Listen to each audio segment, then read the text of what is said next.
Шановні пані та панове, їх високоповажності президент України Володимир Зеленський та прем'єр-міністр Королівства Іспанія Педро Sánchez. Заява президента України. La declaración del presidente de Ucrania. Дуже дякую.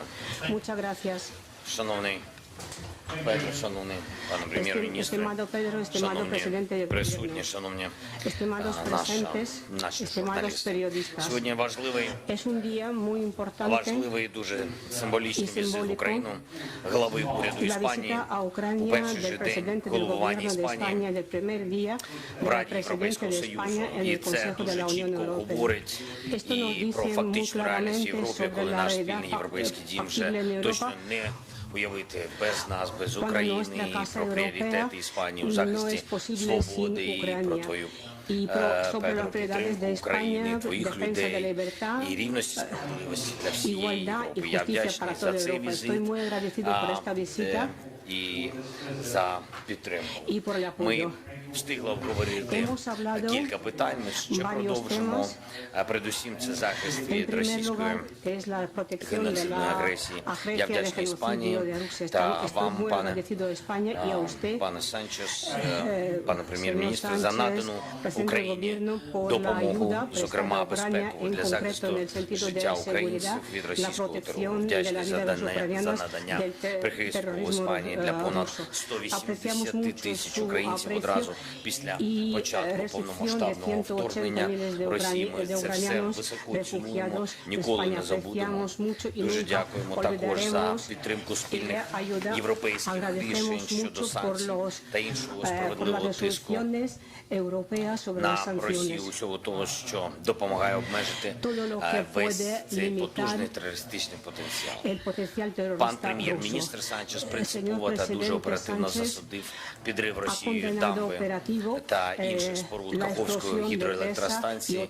Цей теракт призвів до знищення одного з найбільших водосховищ в Європі і найбільшого за десятиліття екоциду на континенті. На жаль, є ще страшніша загроза – це підготовка російськими терористами потенційного сценарію радіаційної катастрофи на найбільшій в Європі Запорізькій атомній станції, яку Росія окупувала та повністю контролює вже більше року. І увага світу, кожної країни, кожного лідера та конкретний відчутний тиск на Росію – все це комплекс дуже потрібних речей, щоб не допустити радіаційних інцидентів на Запорізькій атомній електростанції. Зокрема, вже зараз потрібен початок роботи над 12-м пакетом санкцій Євросоюзу. Ми з Педро сьогодні почали говорити про ці санкції, і Україна не розуміє дійсно, чому досі не запроваджені санкції проти компанії «Росатом». Керівників, представники цієї компанії продовжують окуповувати Запорізьку АЕС і піддають ризику нашу загальну безпеку. Я вдячний Іспанії за рішення відмовити у видачі віз російським та білоруським спортсменам на чемпіонат Європи зі спортивної боротьби, який зараз проходить в Іспанії. Я впевнений, що ми зможемо подолати агресію Росії, забезпечити для України і кожної країни Європи мирне і справедливе майбутнє. Але для цього наша співпраця та наші альянси мають міцнішити. Російська диктатура та всі сили у світі, які хочуть знищити свободу, повинні бачити, що ми не втрачаємо часу та збільшуємо наші можливості спільні. Я вдячний Іспанії за підтримку України на шляху до вступу в Євросоюз, і ми обговорили наближення старту переговорів про членство України в Європейському Союзі. Україна вдячна за проміжну усну оцінку нашого прогресу та очікує на звіт Європейської комісії в жовтні вже цього року, а до кінця року, в грудні, рішення Європейської ради про початок переговорів. Все це дуже важливо для нас. Наближення України до вступу в Євросоюз дуже мотивує наших захисників і захисниць, бо переконує, що Європа бачить, якою ціною наші люди захищають абсолютно такі ж цінності, які вже захищені для кожної країни у складі Європейського Союзу. Я вдячний за підтримку нашого руху в НАТО. Це тепер очевидний факт. Чим ширше в Європі НАТО, тим ширше в Європі простір миру, простір захисту. Наша спільна заява з паном прем'єр-міністром на підтримку європейських, євроатлантичних прагнень в Україні чітко стверджує, що безпека для Європи – це наш спільний пріоритет, і наша сьогоднішня заява – це вже 21-й такий документ із членами Альянсу, і це більшість. Розраховуємо на підтримку Іспанії і України на саміті Альянсу у Вільнюсі, і Україна переконана, що на сьогодні існують усі підстави для того, щоб надати Україні запрошення до членства в НАТО, і це стало дійсно дуже важливим сигналом, що мир та безпека в Європі не мають і ніколи не матимуть альтернатив. Обговорили гарантії безпеки для України, які потрібні на час до вступу в Альянс, і ми запрошуємо Іспанію долучитися до надання таких гарантій Україні до обговорення. І хочу відзначити окремо нашу роботу для того, щоб залучити світову підтримку заради миру. Я вдячний Іспанії за підтримку української формули миру, 10 пунктів, які здатні убезпечити від агресії та усіх наслідків агресії. Формула миру базується, як ви знаєте, на принципах статуту ООН та підкріплена резолюціями Генеральної асамблеї Організації Об'єднаних Націй. Ми готуємо глобальний саміт миру і розраховуємо на дієву участь Іспанії у ньому. Проведення такого саміту об'єднає зусилля країн Європи і глобального півдня з метою принесення миру в Україну, значить в Європу, а значить весь світ. Дуже дякую тобі ще раз, Педро, дуже дякую за твою підтримку і подякувати окремо хочу людям Іспанії за такий прихисток, таке відношення тепле до наших людей, і це дуже важливо, і хочу подякувати вашим журналістам. Я нещодавно спілкувався за те, що вони ширять правду про Україну, все це дуже допомагає. Дякую. Слава Україні. Заява прем'єр-міністра Королівства Іспанія. So first of all, I would like to thank President Zelenski, Volodymyr, for your invitation to host me once again here in Kiev. And thank you, all of you, for being here today too. As you know, today is the first day of the Spanish presidency of the Council of the European Union.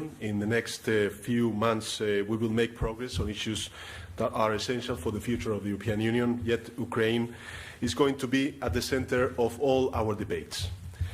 This is our first day at the job, and I wanted to dedicate it to send a strong message of support, both from the European and the Spanish perspectives. Ukraine is fighting to recover the country against an illegal and justified invasion which has already caused unnecessary suffering. Of course, we are closely monitoring the recent internal events in Russia, but they don't change the situation on the ground here in Ukraine. Still today, the civil population are surviving a constant rain of air attacks and the criminal destruction of infrastructure. And they are doing so to protect crucial international principles like sovereignty, independence, or territorial integrity. What happens in Ukraine, my friend Volodymyr, will shape the European debate in the future. That is why I am here today. President Zelenski and I had another very fruitful meeting. This is my third time here in Kiev. I continue to commend him and the Ukrainian people for their heroic struggle against the aggressor. We have discussed a wide variety of issues. This morning I addressed the Ukrainian parliament, the Rada, because it is very important that our message is also conveyed to the brave people of Ukraine through its parliamentary representatives. First, if you allow me, I would like to explain the status of our intense bilateral cooperation. President Zelensky and myself have adopted a comprehensive joint declaration that contains our shared positions in many fields. On the military side, on top of an already long and intense cooperation, Spain will soon deliver new heavy materials to help in the war effort, including 4 Leopard tanks and armored personnel carriers. We are also about to deliver a portable field hospital with surgical capacity. This element should enhance Ukraine's capacity to heal wounded soldiers and civilians near the front line.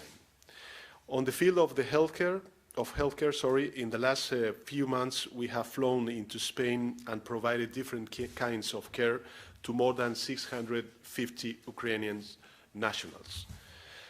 Many of them were wounded in battle or suffered from serious conditions.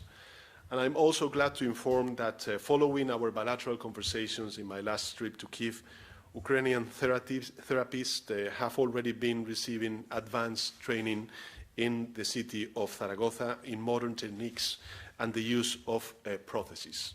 More specialists will continue to come to Spain to receive this training every three weeks, and this allows them to provide better treatment and rehab.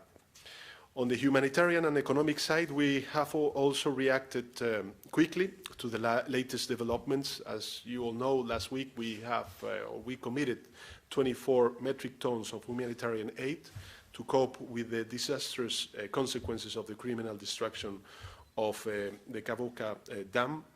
We will also contribute with another 7 million euros to build shelters in Ukrainian schools by portable incubators and provide supports to victims of sexual violence.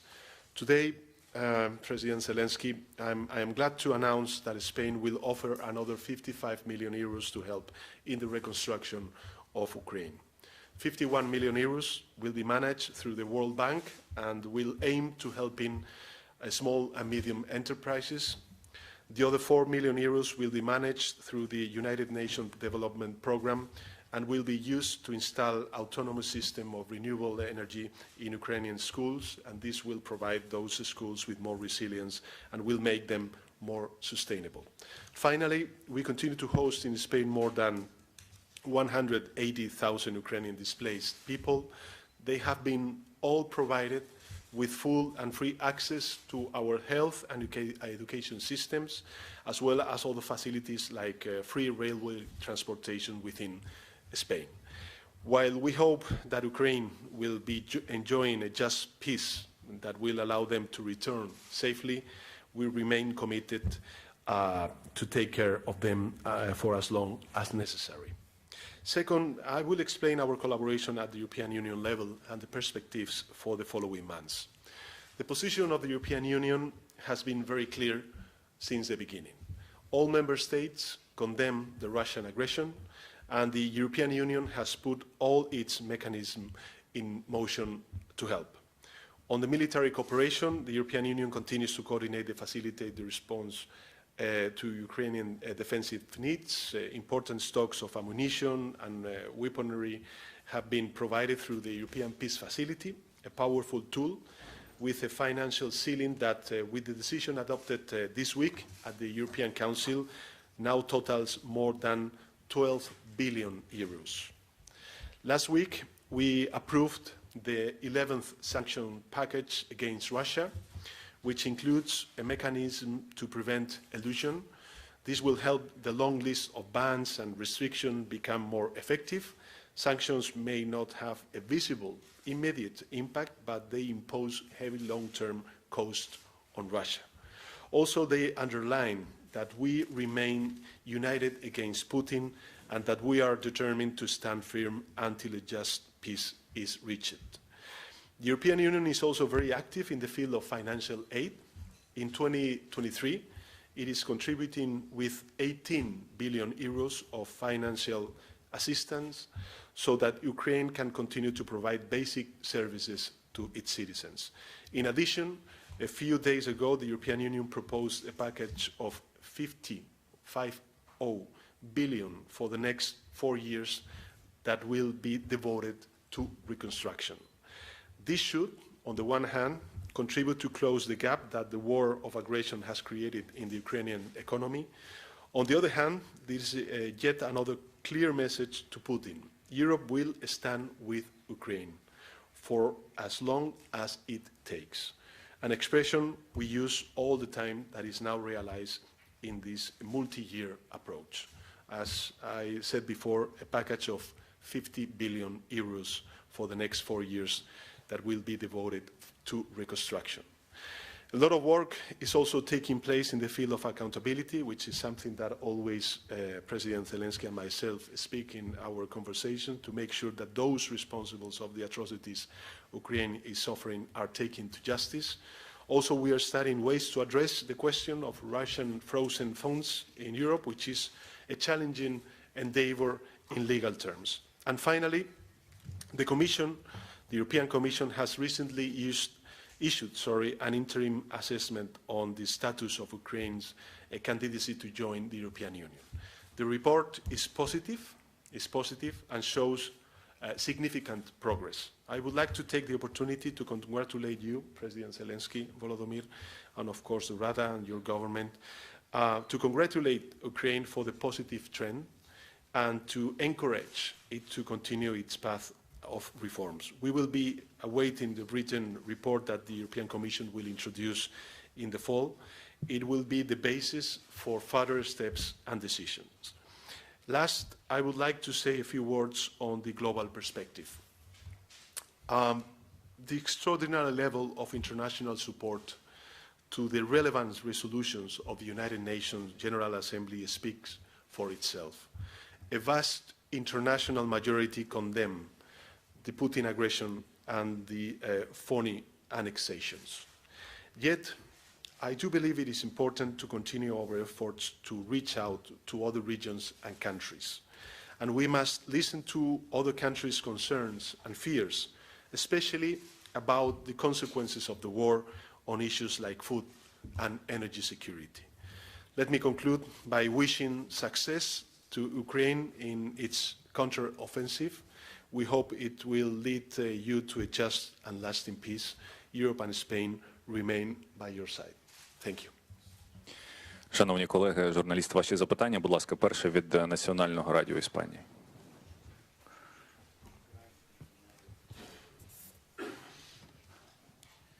Muchas gracias. Thank you so much. Mr. President Zelensky, thanks you for having us again here. Those are questions agreed, coordinated by the Spanish media. You said that Ukraine needs to improve the Air Force. Probably you are talking about or thinking about F-16 fighters. Are already coming when, by fall, there is a compromise by Europe and United States about the F-16s. And you say also that you want an invitation to, I don't know, a kind of compromise by NATO summit in Vilnius in 10 days about the possibility, the invitation of Ukraine to be a member of the alliance once the war is over.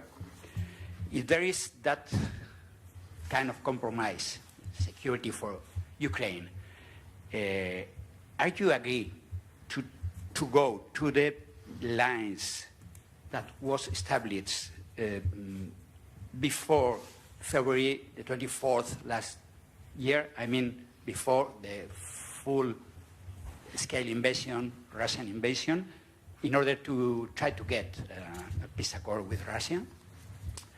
And then, sorry, I apologize to speak to the Spanish Prime Minister in Spanish, but you can guess for the Spanish media it's important to get his words in Spanish. Presidente Sánchez, el presidente Zelensky pide más armas, artillería y aviones de combate. ¿Tiene la Unión Europea planes de incrementar esa aportación, sobre todo hablando de los aviones de combate, de los F-16? Y ya que estamos con la Unión Europea y con esa presidencia semestral que hoy iniciamos, el presidente Zelensky cree que esta presidencia española, que este semestre va a servir para acelerar el proceso de adhesión de Ucrania. ¿Con qué celeridad se puede lograr ese proceso de adhesión para Ucrania? Y bueno, hablamos de la Unión Europea y va a haber una cumbre de Unión Europea-América Latina. ¿Cómo puede Europa convencer a algunos países latinoamericanos algo más reacios a apoyar a Ucrania de que esa es la decisión correcta, de que esa es la decisión en línea con el derecho internacional y con las resoluciones de la ONU? Muchas gracias.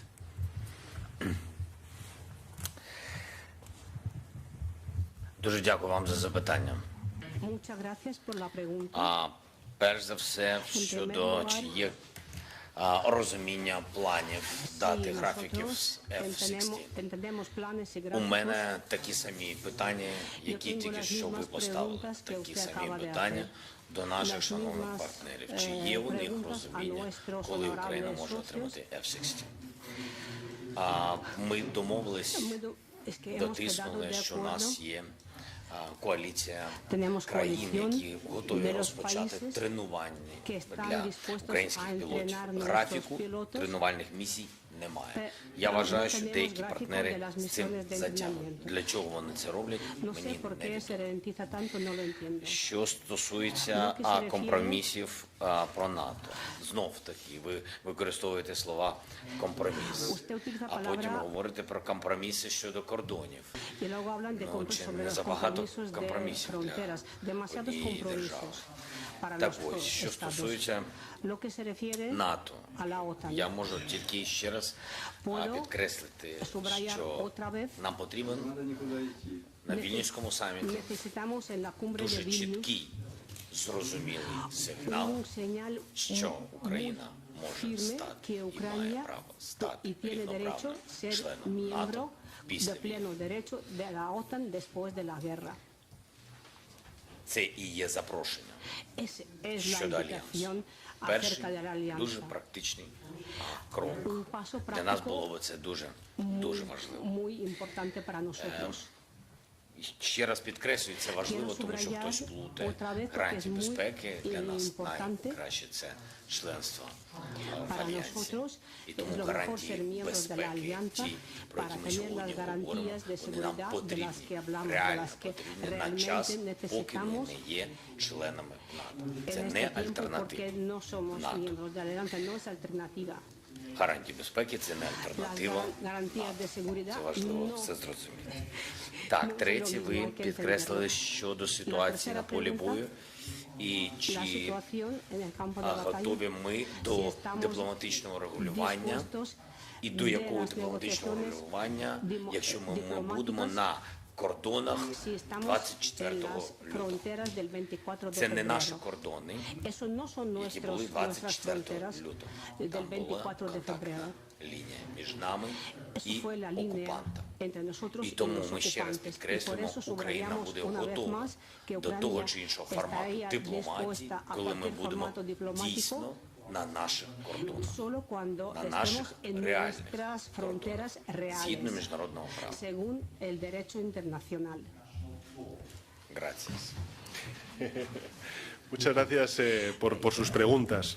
En relación con la primera de las cuestiones que hacía sobre la Unión Europea y la ayuda financiera para la compra de armamento y de munición, quiero recordarle que en la primera de las intervenciones ya he dicho que el Consejo Europeo ha elevado el techo a 12.000 millones de euros precisamente para, a través del European Peace Facility, poder proveer de recursos y de armamento a Ucrania, ¿no?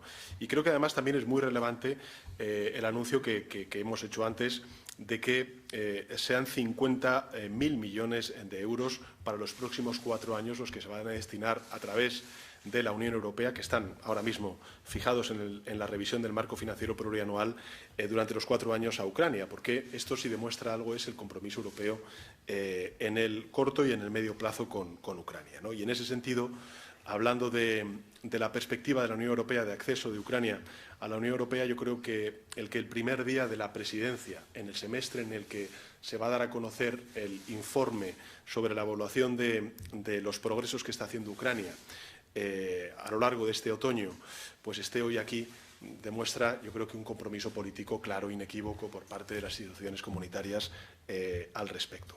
Cuestión distinta es que, efectivamente, pues como presidente rotatorio del Consejo de la Unión Europea tengo que guardar una cierta neutralidad, es una neutralidad obligada, y que tenga que ser el criterio de la Comisión quien realice esa evaluación en este próximo otoño. En todo caso, las informaciones que han ya emitido la Comisión Europea es de un reconocimiento a las reformas que está haciendo el presidente Zelenski, su gobierno y la Rada en este aspecto, ¿no? Y sobre la segunda de las cuestiones, que lo hemos hablado además mucho el presidente Zelenski y yo mismo, creo que es muy relevante la acción y el liderazgo diplomático que está desarrollando y desplegando el presidente Zelenski, que además tenga la ocasión de poder hablar personalmente con muchos de estos líderes del llamado sur global. Y en el caso de la América Latina y el Caribe, igual.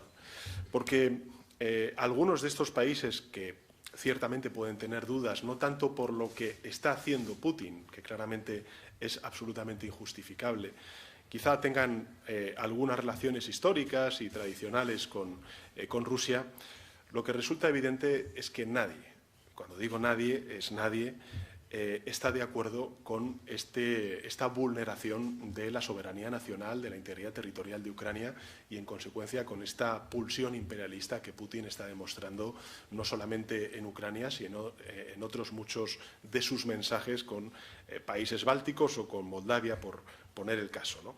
Con lo cual, lo que quiero decir con esto es que son buenas oportunidades para que el presidente Zelensky hable con estos líderes. Y yo creo que la cumbre Unión Europea-CELAC será también una gran oportunidad para que también desde Europa expliquemos a nuestros aliados en América Latina y el Caribe la necesidad de continuar con ese apoyo que se está dando por parte de esta región, y lo hemos visto, por ejemplo, en las resoluciones de la Asamblea General de Naciones Unidas a la posición de condena de la agresión rusa, ¿no? Y en eso está el Gobierno de España.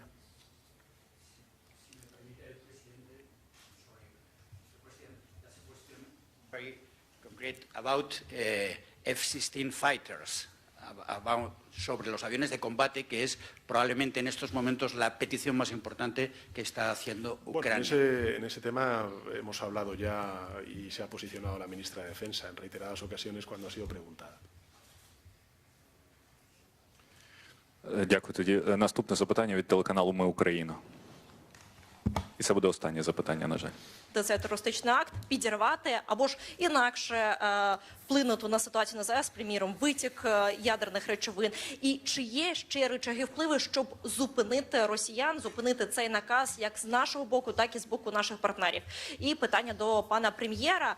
Ви, як країна НАТО, як будете розцінювати оцей теракт, якщо Росія його зробить? Оскільки радіація, вона не має кордонів, вона спокійно може досягти і країн-членів НАТО, приміром, Румунії або ж Туреччини, зважаючи на те, яка буде роза вітрів. Тож, яка має бути реакція НАТО? Ймовірно, це стане підставою для застосування 5-ї статті, якщо радіація опиниться просто на головах суспільства членів НАТО. Дякую.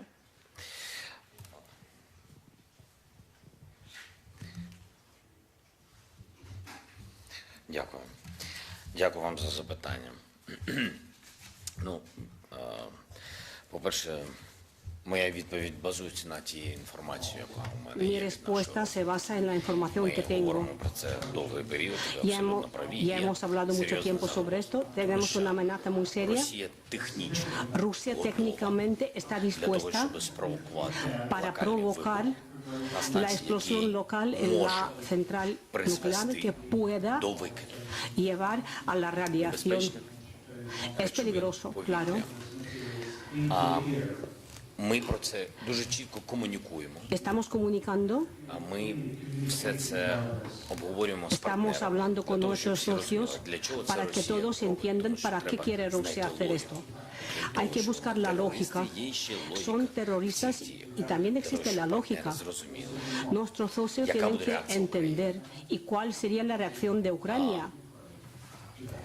І тиснули політично на Y Росію, tienen щоб que вона presionar навіть не políticamente думала a Rusia про para таке. que no se le Для них ocurra зрозуміло, hacer esto. важливо сьогодні Es muy всі importante слабкості на полі hoy, бою, які después de la debilidad en el campo de batalla que demuestran la parte rusa, нас тими чи іншими такими están buscando неочікуваними cómo терористичними pararnos актами. con los Як actos terroristas, підрив Каховської como дамби, explosión так і en Kajovka, y підрив también es posible локальний, як я вам сказав, una explosión і потім викид. local con la radiación en Для того, Zaporizhia, щоб показати, що ця para війна demostrar небезпечна для світу, que esta guerra es muy спровокувати це peligrosa так, para що todo el це mundo зробили не вони. y provocar y decir que no Щоб han хтось в sido це повірив. Але ellos, тим не менш, Pero для інформаційного простору, для того, щоб люди para el боялися, espacio informativo, для того, para que щоб tengan miedo, потім porque luego después партнери, ті чи los інші, socios, особливо ті, які є скептики, sobre todo los почали escépticos, політично зупиняти empiecen a parar políticamente a Ucrania, контрнаступальні. parar nuestra Ось для чого це contraofensiva. може планувати російська Y por eso pueden hacer estos І це planes. дуже небезпечно, Es muy але peligroso, Росія, pero Rusia вона, як ми бачимо, робить Como vemos, відповідні кроки. hace Тому pasos ми так correspondientes, багато por eso говорили, hablamos tanto дуже детально, з muy багатьма detalladamente партнерами про те, що con muchos станція socios повинна перейти que la central tiene que pasar контролю, повного контролю al control української влади. total de І ще важливо, la parte del poder ucraniano.